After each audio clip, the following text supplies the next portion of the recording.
Thanks for joining, everybody. We're excited today to be presenting on the funding of geothermal projects in 2025. Some real-world strategies for leveraging incentives and um, financing and project delivery. So we got a pretty great panel here.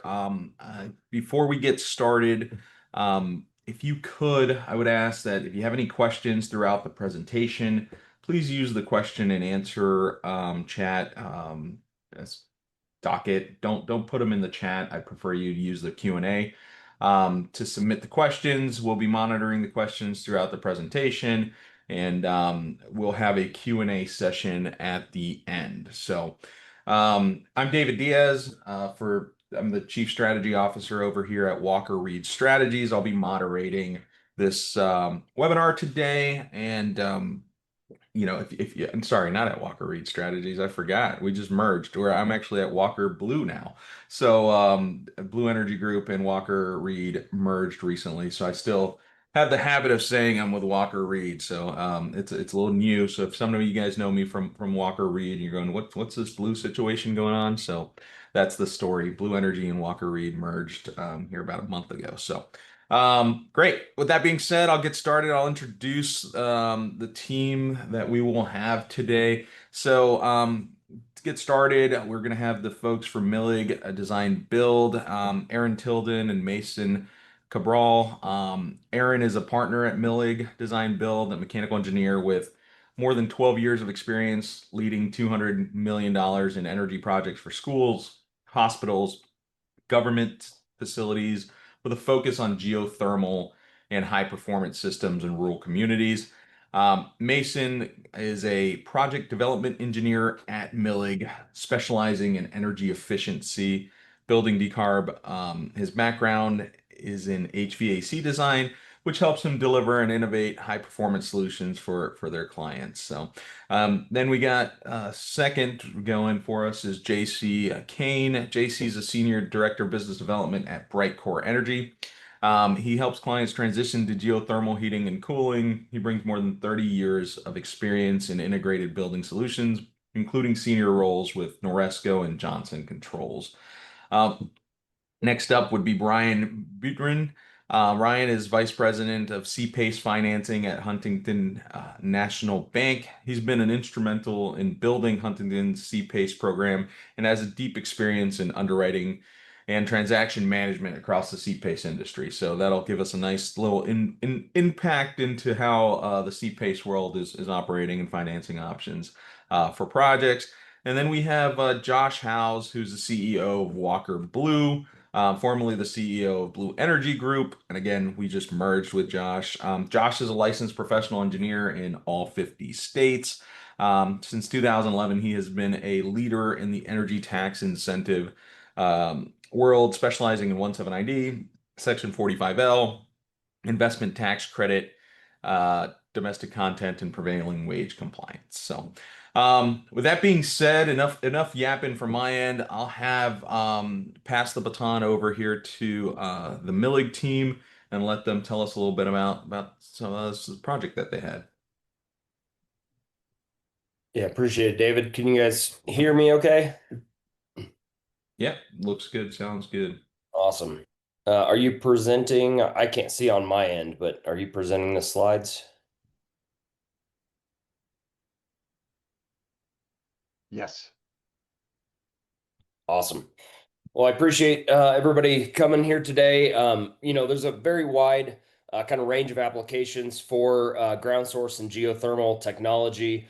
We wanted to kind of capture and highlight some of the applications we've been utilizing this technology in some of the smaller, more remote parts of Colorado. The project that we're highlighting today is the Liberty Joe's School District out about 2 hours east of Denver, for those who are familiar with the area. If you can go to slide 2, David. School district comprises about 70 total students. It's a single K-12 facility built in 1966, about 37,000 square feet. The whole community of Joe's itself has about 100 total residents. So you can see that, to get to 70 students population, you've got to kind of have a pretty broad, wide range of students coming in from other surrounding areas. So you can see the map there for those who are familiar with the drive into Denver on I-70. This is actually off of Highway 36, a little bit north. So about 2 hours east of Denver.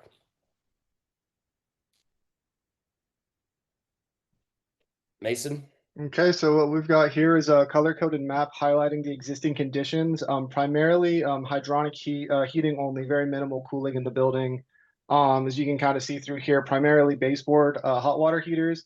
Also got some larger units for the gym, air handling units with hydronic heating coils, all kind of original to the building construction in 1966. So a lot of room for improvement here. Next slide, please.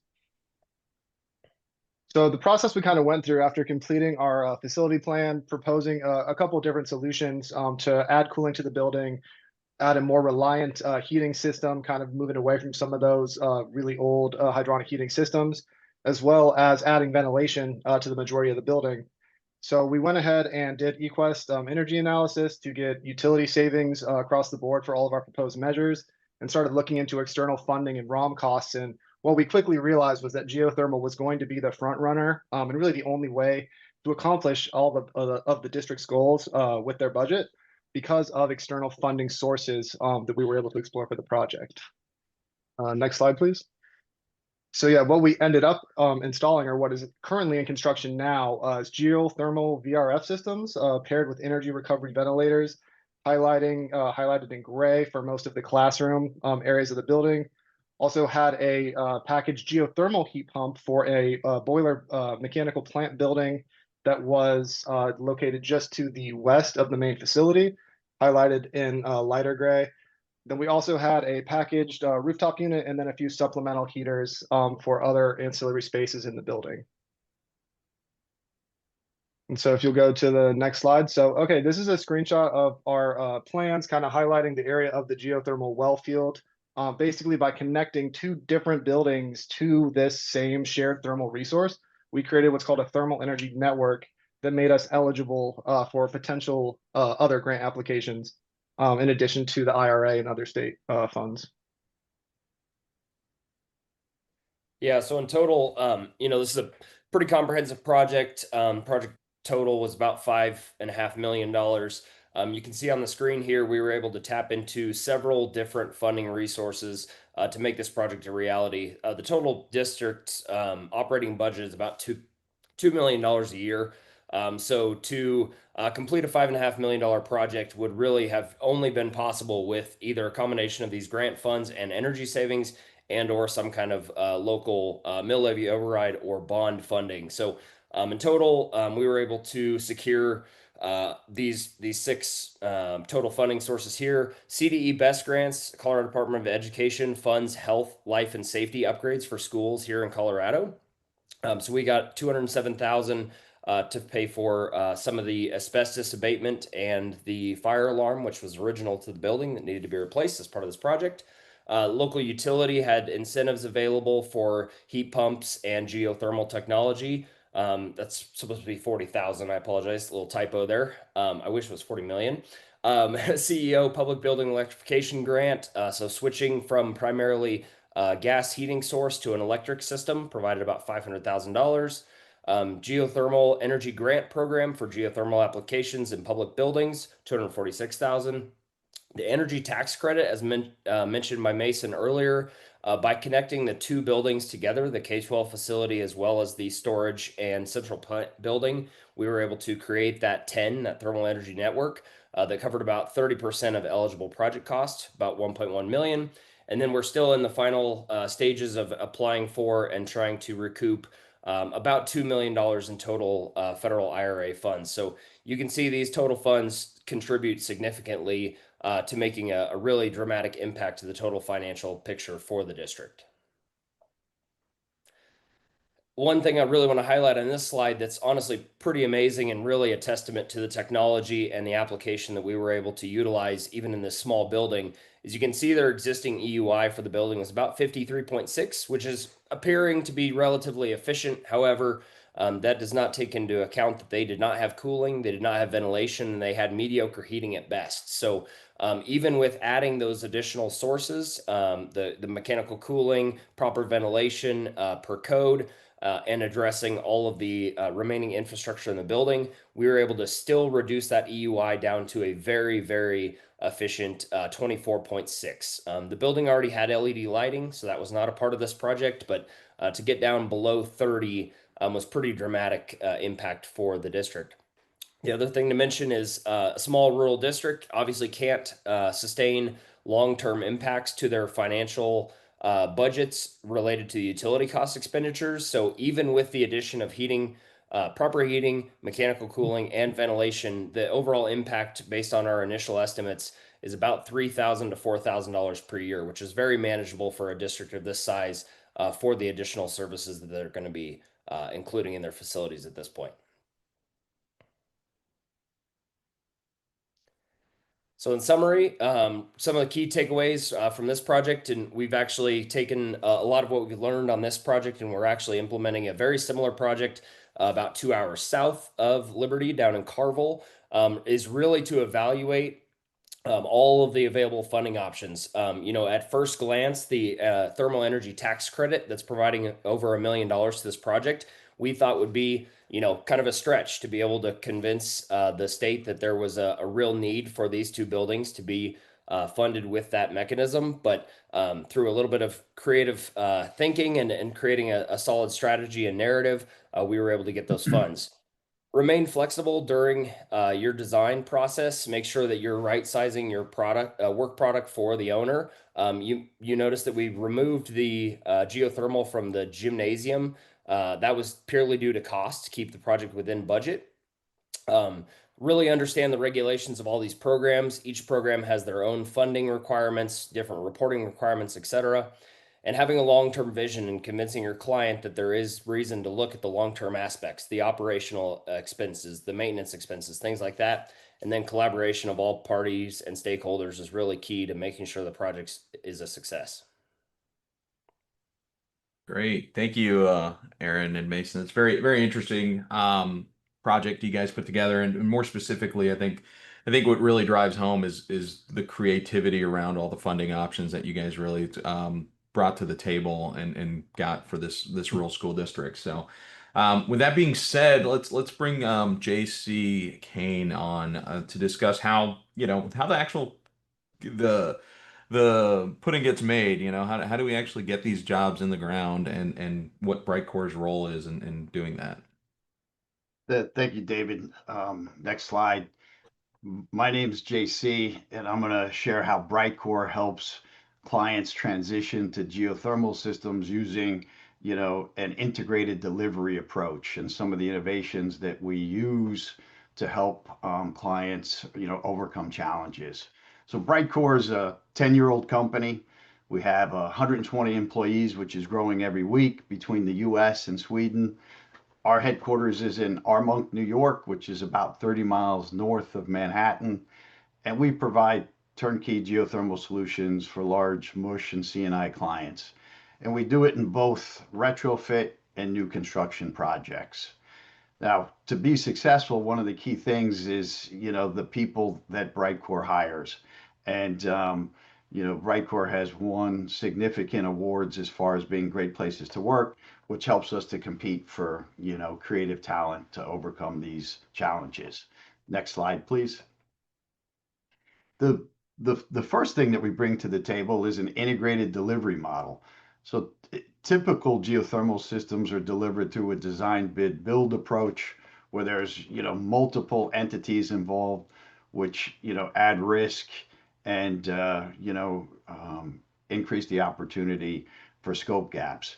So what Brightcore has done is integrated the process from energy audit, pre-feasibility through feasibility, internal energy modeling, engineering for geothermal, a capacity to understand the incentive and finance component, the construction management piece of it. Instead of the drilling is done, within Brightcore, and then the system commissioning.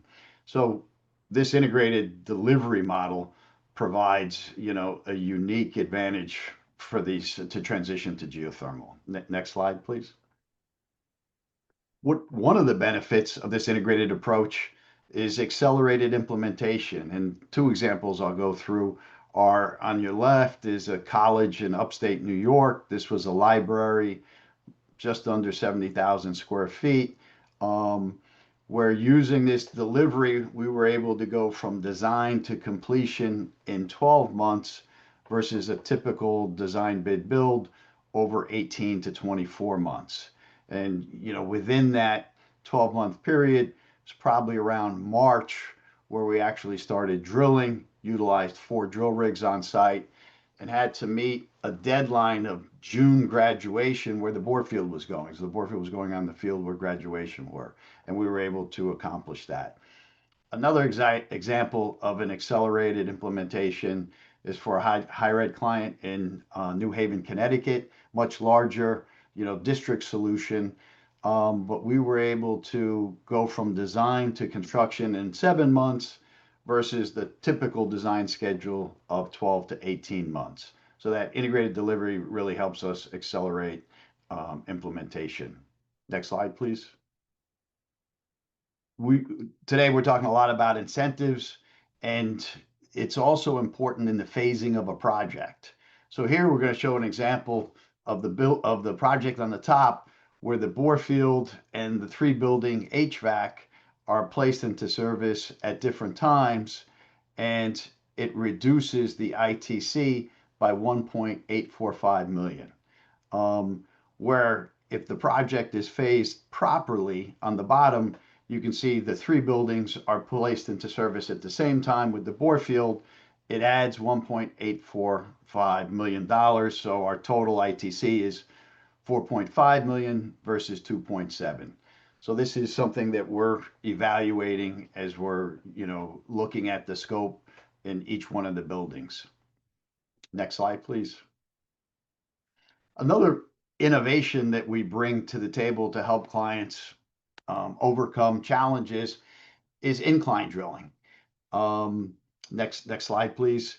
And we do that. One of our tools that we utilize is a very varied drill rig, fleet of drill rigs. One of those is, one type of those drill rigs are the truck mounted rigs. We can deploy these quickly to site. We often use them for test wells, and it's one of the tools in our toolbox. On the next slide, you'll see track mounted drill rigs.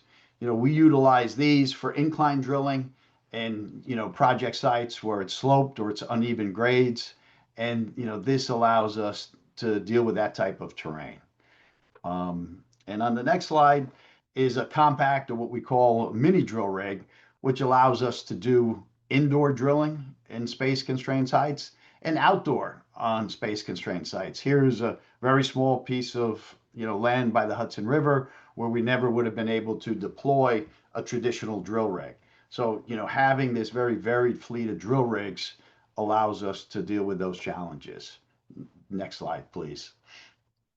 A good example of utilizing the mini drill rig is at this project in Manhattan on Central Park West called the Beresford.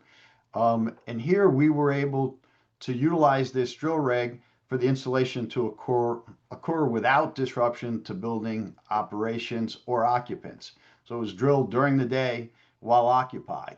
The drill rig was able to be split into 2 parts, connected through hydraulics.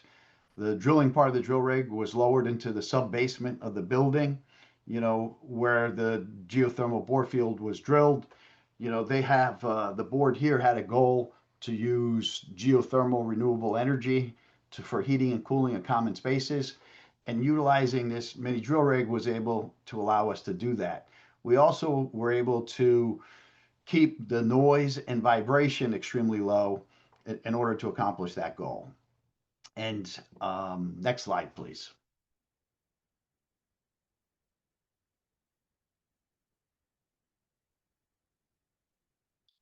Another tool that we utilize to meet customer challenges is incline drilling. Next slide. And here is a project where it's not indoors, but it was very space constrained. What we're showing here is existing and proposed buildings, and the challenge was dealing with those buildings, the future buildings, the drainage, electrical, and telecom utilities, which provided a very small available drilling area. In fact, that drilling area would not have been able to provide the heating and cooling loads required for the existing buildings and the future buildings. So we used a combination of vertical boreholes and incline boreholes, utilizing the much larger subsurface space for the project. And Brightcore was able to provide lateral piping and circuits to the geothermal vaults and main piping from the vaults to the thermal plants. So here we used inclined, a combination of inclined and vertical boreholes to meet the heating cooling loads for this district approach. Next slide, please. And here we wanted to show you a 3D model of the subsurface for the inclined bore field. And I'd say this is a strength of Brightcore's. We look at this as one of the most advanced bore field designs, that's happened so far. Next slide. And this would be an example of that project site using Google Earth. So the area in yellow is, where that bore field is located. Next slide. The other thing that we're able to do, based on being able to provide both design and drilling capacity, is provide a post-performance guarantee for the bore field and system optimization software. Next slide. So we looked at the bore field as a piece of equipment.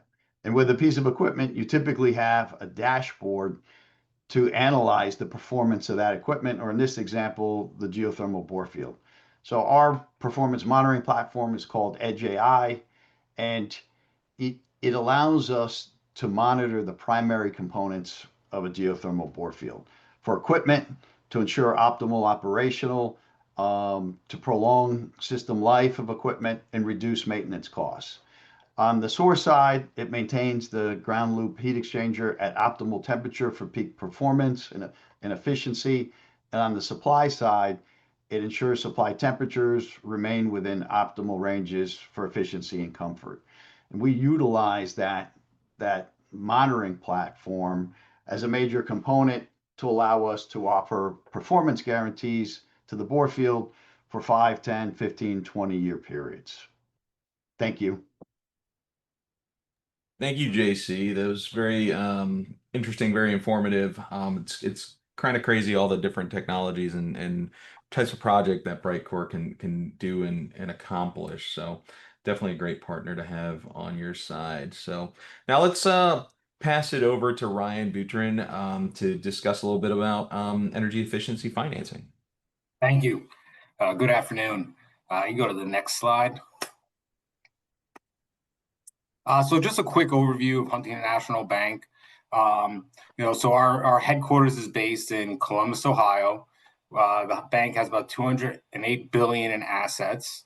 Huntington's Bank's franchise primarily operates in several states: Colorado, Florida, Illinois, Indiana, Kentucky, Michigan, Minnesota, New York, North Carolina, Ohio, Pennsylvania, South Carolina, Texas, West Virginia, and Wisconsin. You go to the next slide. Thank you. So there's two types of financing options. You have the public and versus the private. So with the public, there's energy efficiency, renewable energy financing for local governments and states, financing via tax-exempt lease purchase agreements, which are up to 20-year terms plus 2 years of construction, financing energy savings performance contracts for federal agencies, and federal financing is up to 25-year term. For private capital, there's commercial property assessed clean energy financing, which is known as CPACE, project financing solutions for utility scale renewable energies via a sale leaseback structure, and then traditional equipment financing solutions for creditworthy commercial and industrial customers. I will be mainly talking about CPACE on this. So next slide, please.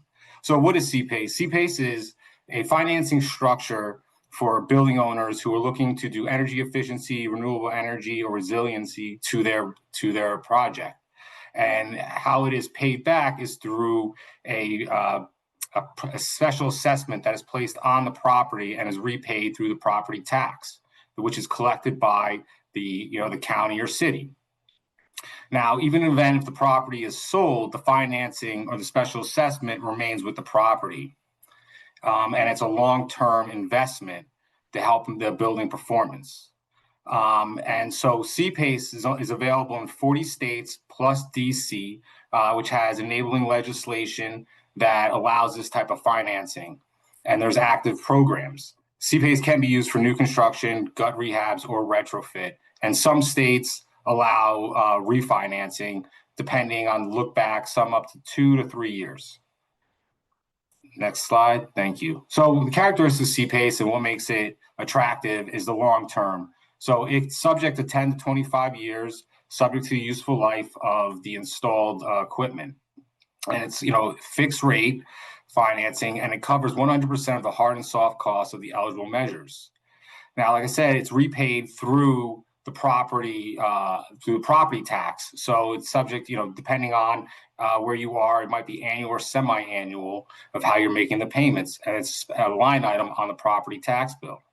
And it's non-recourse to the property owner. And it cannot be accelerated in the event of default. Next slide. Thank you. So now the improvements. So geothermal, I've noticed that there has been quite a few programs that are starting to see more of these projects. But for a broader range, there's multiple measures that can be financed through CPACE. So like solar systems, HVAC, building envelope, lighting, installation, cool roof. So it's all subject to the state and local program requirements. And it's also, you will need an energy audit to verify that those measures are being done. Next slide. So the model of how it works is that you see that the capital provider provides the upfront project cost to the contractor to facilitate the improvements on the property. Now, there is, if there's a senior mortgage on the property, the senior mortgage would have to provide consent to the special assessment being placed on the property. So once it's, that is installed, then the property owner, as I said before, will make the semi-annual or annual payments to the property, to the county or city, and then the repayment goes back to the capital provider. And as you see, there's a program administrator, which is typically either a third party or someone within the government who oversees this type of financing and have to approve it as well.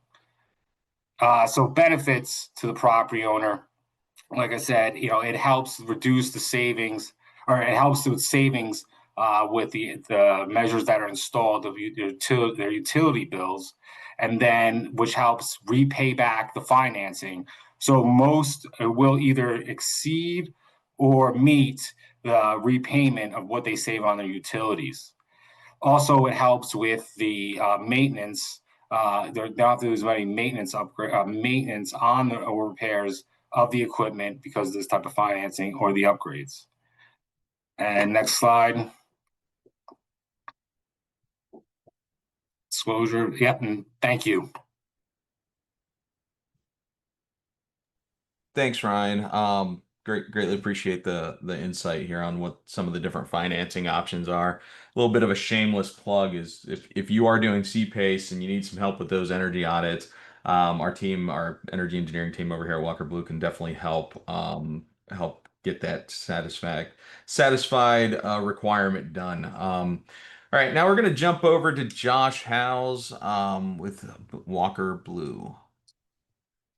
Hey everybody, thanks for joining. So I think you kind of see the pattern of this webinar. We started with a a project where you could see the creativity and the financing structures and how we're trying to basically get all of these projects paid for, regardless of whether you have money or not. We've been involved in several projects where literally the owners paid absolutely nothing. They through the creativity of the team, like the one we've assembled for this webinar, they've been able to find utility rebates, federal rebates, state rebates, all kinds of different programs. And when you tie them all together, you can still find a way to get a project paid for, even when your client doesn't have a lot of money to spend, basically because of the geothermal technology and the incentives that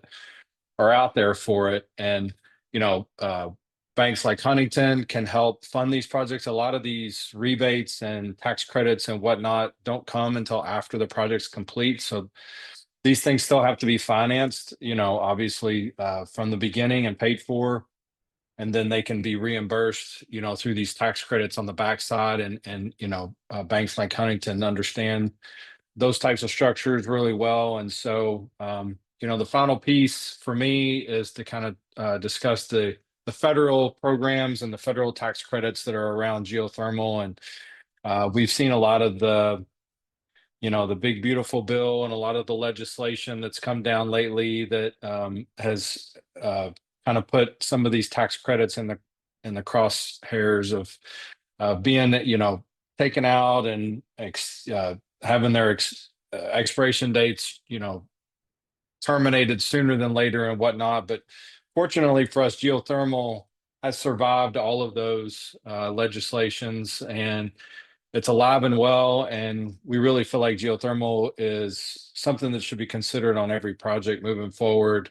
If you're looking at doing a full retrofit of a project, there may be ways to get it completely or at least partially funded through federal tax credits. And then if you're doing anything new, for sure, geothermal should be something that's considered, just basically because of the tax credits that are out there and available. So let's jump to the next slide and see what we have. So in that note, geothermal stuck around through Section 48. So when the IRA was passed back in 22, we had a new section created called Section 48E.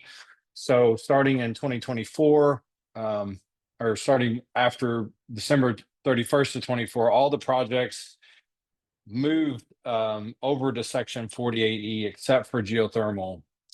So what 48E talks about is basically it is a technology neutral tax credit. So instead of listing out all the different tax credits for the different technologies and specifically listing each technology that's eligible for the tax credit, Section 48E just basically says that as long as it doesn't emit any greenhouse gases, it's eligible. So that kind of set us up for any new technologies that come along down the road that should qualify for a tax credit. As long as they don't have any greenhouse gas emissions, they'll fall under Section 48E. But geothermal remains in Section 48. And that's generally a good thing because 48E was the one that was in the sights for the legislations such as the Big Beautiful Bill, and 48E had a lot of earlier termination clauses built into it. It's got, as you may be aware, what they call FEOC, the Foreign Entities of Concern, that's coming up next year. Those are all targeted at Section 48E. So with geothermal being held back into Section 48, it does not have any FEOC requirements to meet. So that is a huge bonus for us with the geothermal. So the way the federal tax credit sets up is that it's a 6% guaranteed tax credit. So as long as you're doing a geothermal project, especially if it's new, you're automatically going to get a 6% tax credit. You don't have to do anything for it. You just have to count your costs and multiply those by 6%, and you'll get a tax credit. If you have some other things going on in your project, you can get some bonuses out of that. So the first bonus is the prevailing wage and apprenticeship requirement.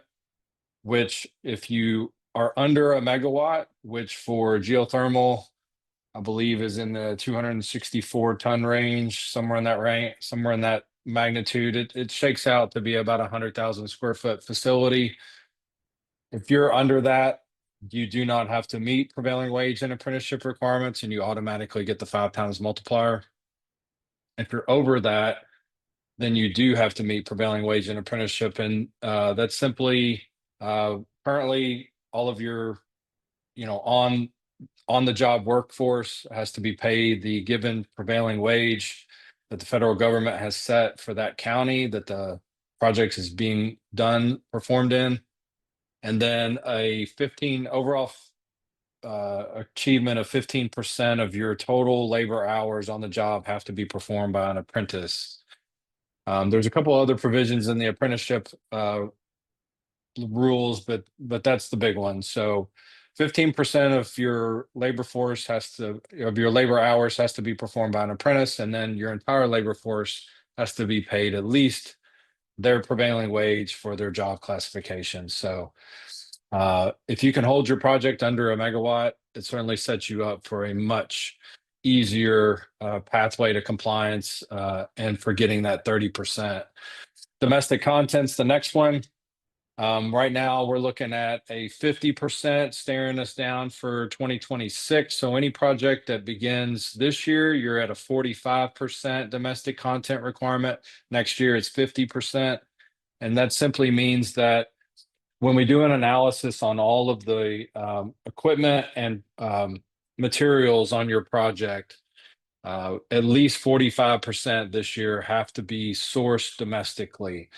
And what that means, say, for example, for a heat pump, if you are purchasing your heat pump, as long as it's being assembled, its final assembly point is in the United States, that makes it eligible for domestic content, right? So your final assembly point is in the United States. So if it was outside the United States, it would be 0% domestic content, right? So if it's in the United States, it doesn't necessarily mean it's 100%, but at least it's something.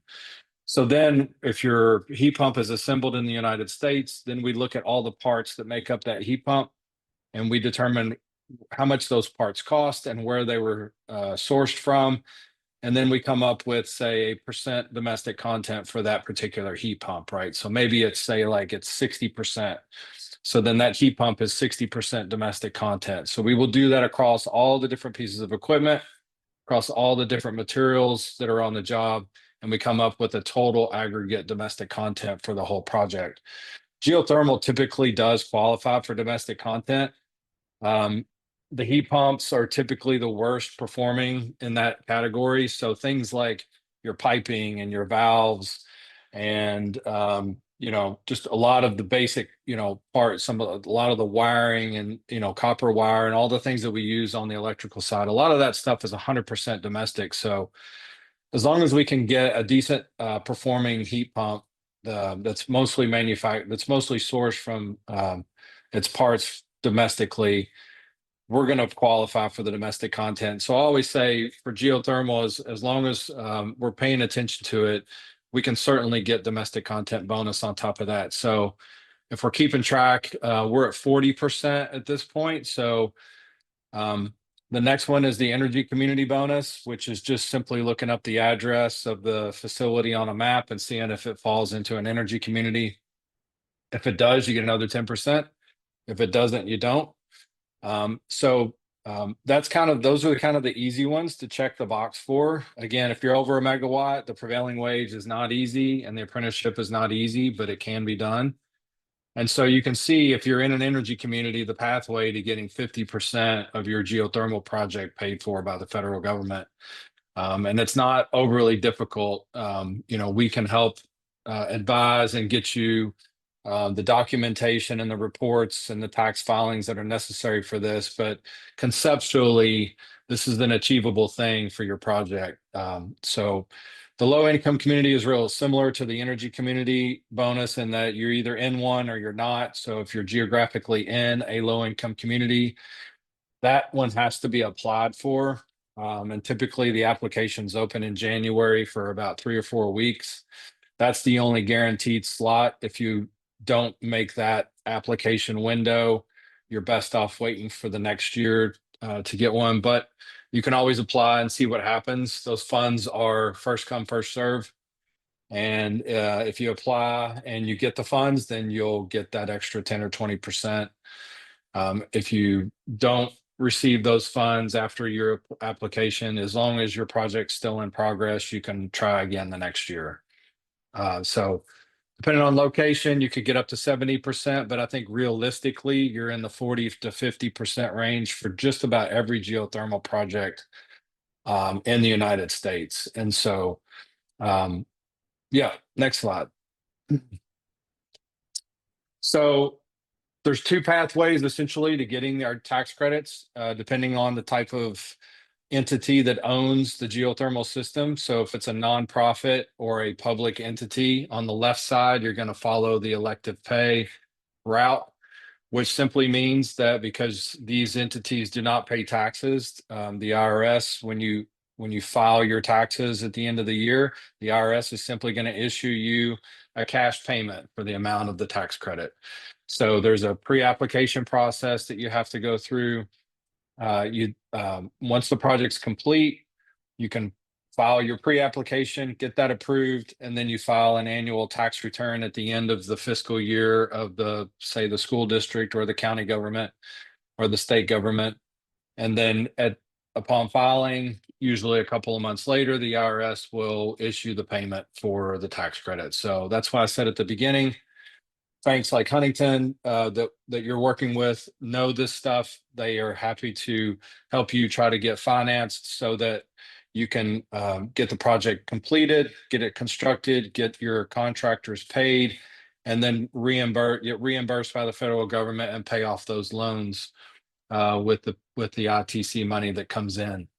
So for the non-tax exempt entities, or as the tax paying entity would go, if you're owning the system at that point, you have two options to you. You can either keep the tax credit and offset taxes that you owe to the government because you're a profitable venture, and you've got a lot of taxes to pay. And so when you do a geothermal project, you get tax credits that'll help you offset the taxes that you owe.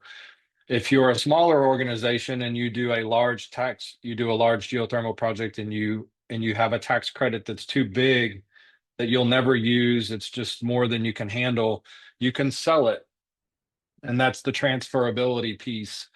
It depends on the size of the project.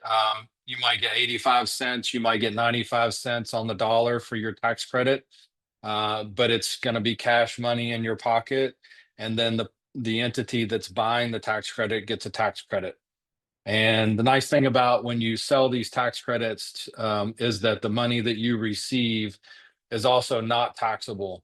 So if you have $1 million tax credit that you sell to some other company that needs $1 million tax credit and you sell it to them for $900,000, that $900,000 that you receive is not taxable. So it's a really nice program.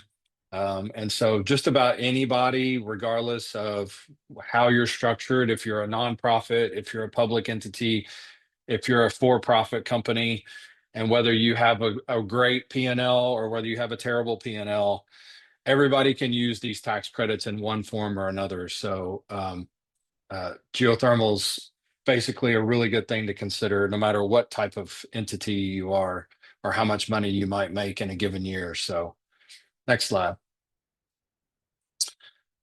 So the nice thing about this is that as long as you're under a megawatt, you don't have to worry about the PWA and you get the 30%, right? But if you're over a megawatt, you have to achieve the prevailing wage and apprenticeship requirements. The only caveat to that is that for the ITC, say for 5 years beyond the completion of the project, you have to continue to pay prevailing wages on all the repairs and maintenance that's done on that facility. So routine maintenance doesn't apply, but anything above and beyond that does apply, and you have to keep those records, and you have to continue to pay prevailing wage to anybody that does a repair on your facility, has to replace a part, has to replace a whole piece of equipment, has to do any type of repair work, that has to be done under the prevailing wage requirements. If you fail to do that and you're audited, they can take some of your bonus, your 5 times bonus away from you, or you'll have to pay penalties in order to keep it in place. And so just be aware of that. Next slide.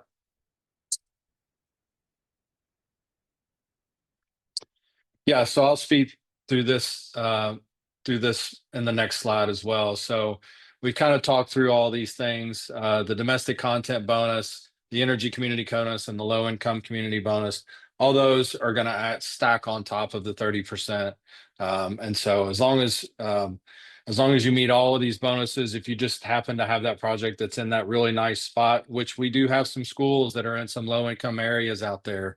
If you're a school system in a low income area, you're looking at as much as 70% of your project being paid for by the federal government. And so it certainly behooves you to take a look at geothermal in that situation. Next slide. And yeah, and we've kind of talked through all these as well. So PWA over a megawatt, we definitely want to pay attention to that. It is not something you're accidentally going to fall into. PWA is very time consuming. It's a very it involves a lot of record keeping. It involves your contractors on the ground really keeping an eye on all of your subs and everybody that's on the project. And so I can't stress enough the PWA piece. You really need to have somebody full-time taking a look at that on a week-by-week basis and making sure that you're being compliant there. All the other ones are a little bit easier for geothermal. Like I said, domestic content's generally going to be compliant, although there's a robust calculation that we have to go through to prove it out. Typically, without a whole lot of effort, we can get there.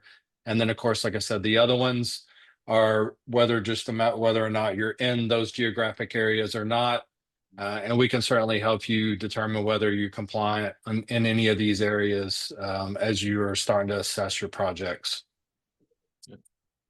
Thanks, Josh. All right, so let's get started with some Q&A. I see there's been some questions coming in. If you have any questions or anything that sparked as we've gone through the presentation, please feel free to kind of jump in and shoot them in the Q&A box. We'll try to get through as many of the questions as possible. So great. First question is for the Millig team. It says, did you do a feasibility study prior to the project implementation? And what was the process prior to design? Yeah, so I can take this one. To start it off, we did do a full facility analysis, essentially an ASHRAE level 2 audit, going through documenting existing conditions and deficiencies with all the mechanical and electrical systems.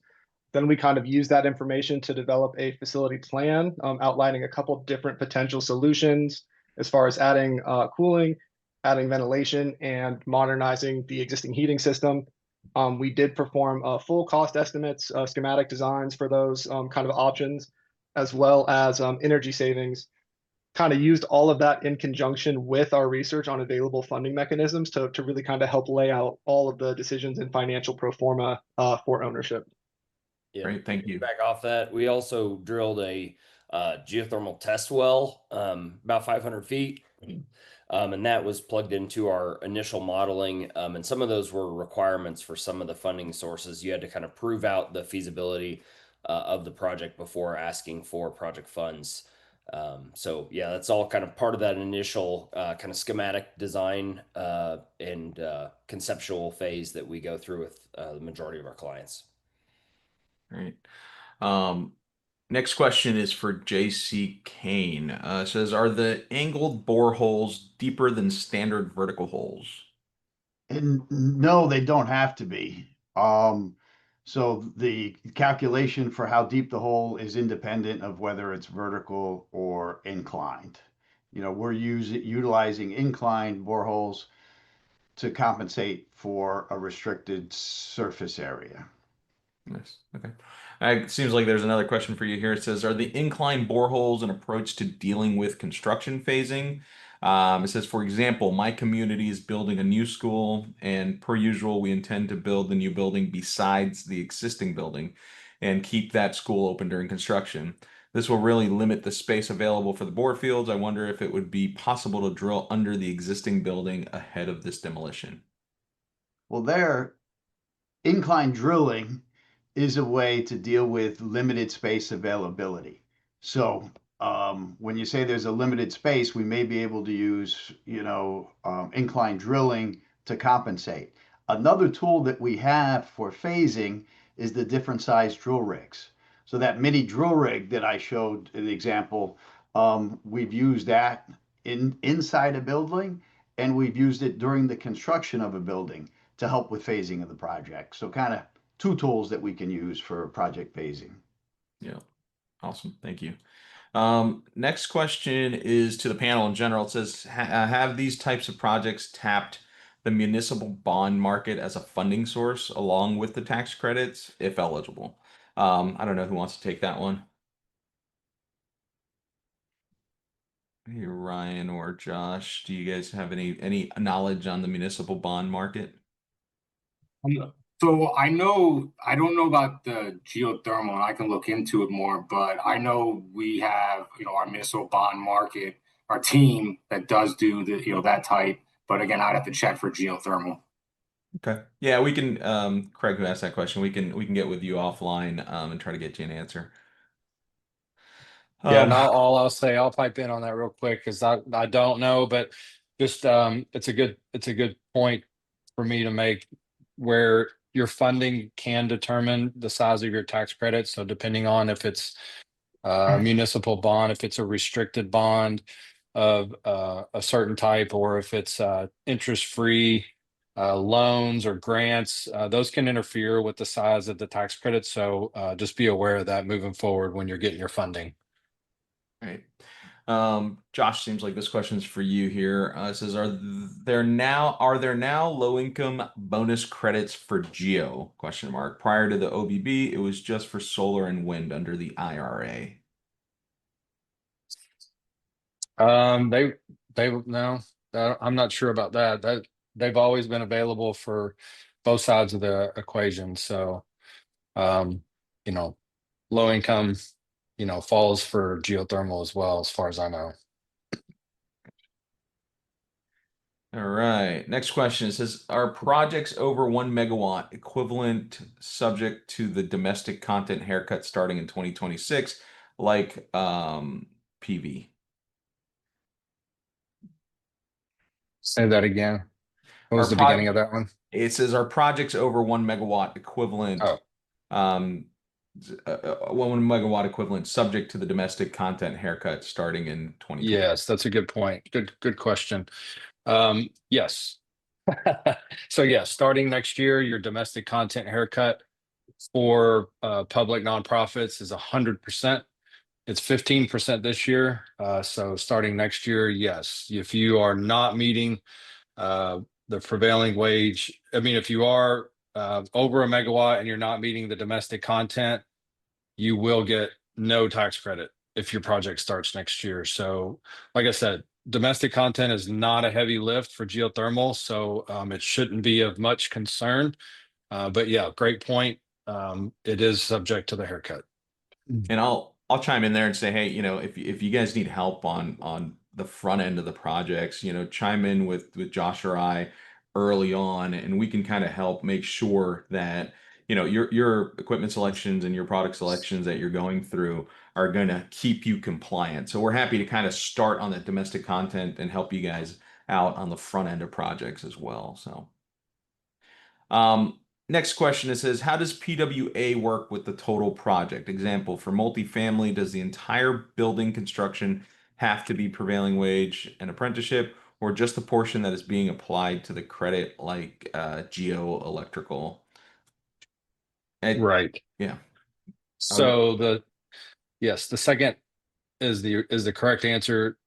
So as far as the tax credit's concerned, we only care about the prevailing wage and apprenticeship requirements being met on the geothermal portion of the project. However, you're probably going to have other type of compliance issues if the rest of your project does not meet prevailing wage. For example, if it's going to be difficult to say, well, we're only going to pay the electricians prevailing wage on the geothermal part of the project. The rest of it, we're going to pay you less than. It's just going to be it's going to be tough to do that. But yes, the answer to your question is all that we care about is that you paid prevailing wage and that you had apprentices on the geothermal portion of the project. Yeah, I'd even venture to say that on retrofit projects, that's a more common scenario where you kind of go and specifically call out the ECMs that are relevant to the tax credits and the deductions. So all right, next question. It says, hello, just to confirm, geothermal falls under section 48 and does not have the FIOC requirements, question mark. I see on the Correct. last summary slide that it says FIOC requirements. The only thing is the domestic content 10% question mark. Correct. Geothermal is not subject to FIOC. All right. All right. Another question says also, what about rural areas and areas that don't have union shops to provide the work? Can they still get the 5 times multiplier? And stay under a megawatt.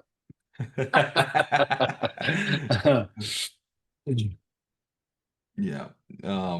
Yeah. I mean, the key there, I think, would be staying under the megawatt too. Yeah. You're not exempt from the PWA. If you're over a megawatt, you got to meet it. So you just got to pay extra wages and you got to find apprentices from somewhere or try to fall under the exemptions. But yeah, you have to pay prevailing wages no matter where you're located. Yeah. And there are the abilities to do exemptions, and there's, in certain kind of cases, there's companies that are actively taking advantage of these credits have created programs there for it. So all right. Got a ton of questions. This is good. So I think this is for JC. It says, what is the max inclination that you can achieve? And there, one of the projects that we're working on has 15 to 20 degree inclination. So the biggest that we've used is 20. Okay. Next question, and I'm gonna try to get through them, if people want to jump off or whatever, but we're gonna kind of keep going here and see if we can get through as many as possible. I know we're at time, so it says, have you ever used geothermal systems that get 120 tons a single well? Question. Darcy system or similar, 600-foot deep, 8-inch to 12-inch wells. I don't know if that's for. Go And ahead. hey, the one thing I can say is, we have the ability to use, mostly we're using a traditional U-bend, but we can use a high performance bore field like Rygan, and we can go deeper. So we can use, there's a bunch of tools available, to come up with the load capacity required. Gotcha. Another question. It says, if a project scope single contract includes rooftop solar along with ground source heat pump, does the kilowatt capacity of the solar factor into the ITC calcs for prevailing wage? And is solar covered by 48E project to be built over 24 months, 2026 and 27 calendar years? No, the answer to the first question is no. Your solar is not going to add to your geothermal. So those are 2 independent projects that will be calculated separately in terms of capacity to determine whether you fall above or under a megawatt. Okay. What was the second? And it says, and is solar covered by 48E question mark, Yep. Which it is, and then projects to be built over 24 month, 2026 and 27 calendar year. So I guess you would have the safe harboring requirements there, Sarah, for that. You'd have to meet the safe. Yeah, for solar, you got to get under construction by July 4th of next year. And if you miss that date, you got to be completed by the end of 27. So as long as you do one or the other, you're going to be eligible for the tax credit for solar. Yeah. So let us know, Sarah. I know we've helped you in the past on some 179D. Feel free to let us know. We can jump on and get in more details with you. All right. Couple more questions, and then I think, does the market of available heat pump products generally meet the required efficiency standard for ITC? Do these standards escalate on a recurring basis, or is there no change? I don't think there is There's efficiency no standard. standards. Yeah, there is no Yeah. efficiency standards there. All right. Question for Brightcore says, are you typically a sub-consultant to a designer or architect? I'm not familiar with school projects in the MA that have a design build aspect. Kind of multi-part response. Um, there's a bunch of ESCOs on the call, and we sleeve in under an ESCO as a subcontractor, for the geothermal bore field. Um, the other thing is, yes, we act as a sub-consultant to an architect. Other times we've been a sub to a general contractor, to an MEP, a few times owner direct. So, we have the ability to sleeve in different ways. Gotcha. Another question says, do you have any details on the mechanics of third-party ownership and how the tax credit will work going into the next years? Are there any models or example that you're aware of, or lease examples? Josh, that's for you. I mean, we do them all the time. I'm not sure exactly what you're looking for, but yeah, geothermal is a little tougher because PPAs. I mean, they've started to treat those a little bit differently, but you certainly can pull it off with a geothermal just because there's really only one consumer of the. It's a little different in solar, but yeah, you could have a third party owner, and then that third party may or may not be eligible for the tax credit. That's kind of the rub. It may be still the building owner could be the one that's eligible for the tax credit, but either way, the tax credit's still going to be in play for somebody. So a PPA doesn't necessarily disqualify people from the tax credit. It could, but it may not be able to be given to the owner of the geothermal system right under the PPA. So that's something we'd have to kind of go case by case. Yeah. Another question, I think for Josh too, says, what is the last day to begin construction for geothermal and maintain eligibility? I You think got 10 like years. 2034, I Yeah, think. Yeah. yeah. So you're good for a while. Yeah. And last question is what was the name of the high performance geothermal system? I don't know who that is. Is that for you, JC? Or is that Sure. Millig? The conventional is what we call a single U-bend. It uses a HDPE pipe. The high performance is typically Rygan. It's a coaxial system. It's a woven glass. It's usually, deeper install depths of 600 to 1500 feet. So it's a, high performance, greater capacity per installed foot. Yeah. Okay, great. Well, thank you everybody for joining the webinar. Thanks for the panel for your expertise and knowledge and putting this whole thing together. Thanks to my marketing team who put this thing together as well. So I really appreciate everybody who was involved.